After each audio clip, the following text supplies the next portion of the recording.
Shalom, selamat pagi saudaraku yang dikasihi oleh Tuhan. Pagi hari ini kita akan merenungkan satu bagian firman Tuhan dengan judul pertobatan dan kesabaran Allah.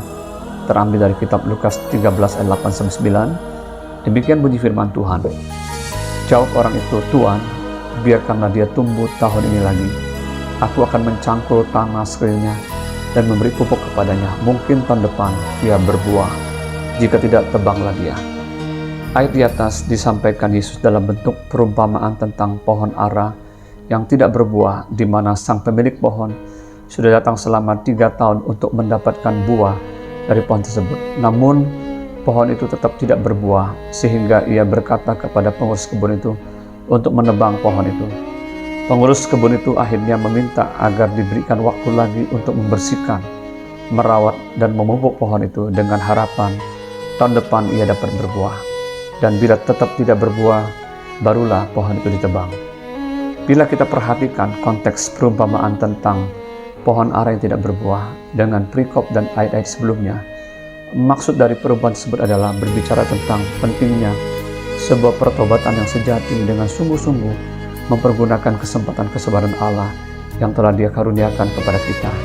Bagi Yesus, orang Galilea yang darahnya dicampur oleh Pilatus dengan darah korban persembahan mereka, dan juga 18 orang yang mati ditimpa menara dekat Siloam, sesungguhnya bukan berarti dosa mereka lebih daripada orang-orang lain yang diam di Yerusalem.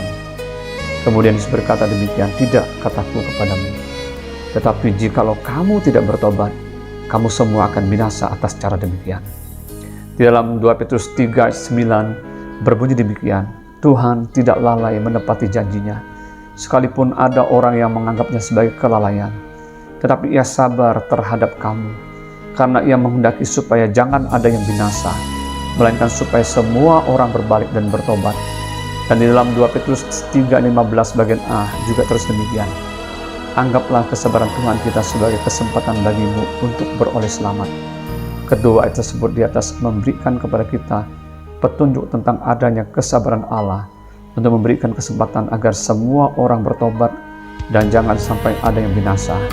Namun bagian kita adalah sungguh-sungguh mempersiapkan hidup yang bertobat dan berbuah lebat bagi hormat kemuliaan Kristus. Saudaraku yang dikasihi Tuhan, sebagai orang percaya saat ini, marilah kita terus menguji dan memeriksa setiap kehidupan kita masing-masing. Apakah kita sudah mengalami pertobatan yang sejati sebagai pengikut Kristus? Apakah kita sudah sungguh-sungguh menghasilkan buah yang dapat dirasakan oleh orang lain? Atau kita masih hidup untuk diri kita sendiri? Ataukah kita masih mencari kemuliaan diri sendiri dan bukan kemuliaan Tuhan?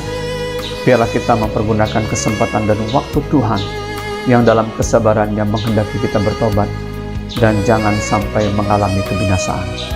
Tuhan Yesus memberkati kita semua. Amin.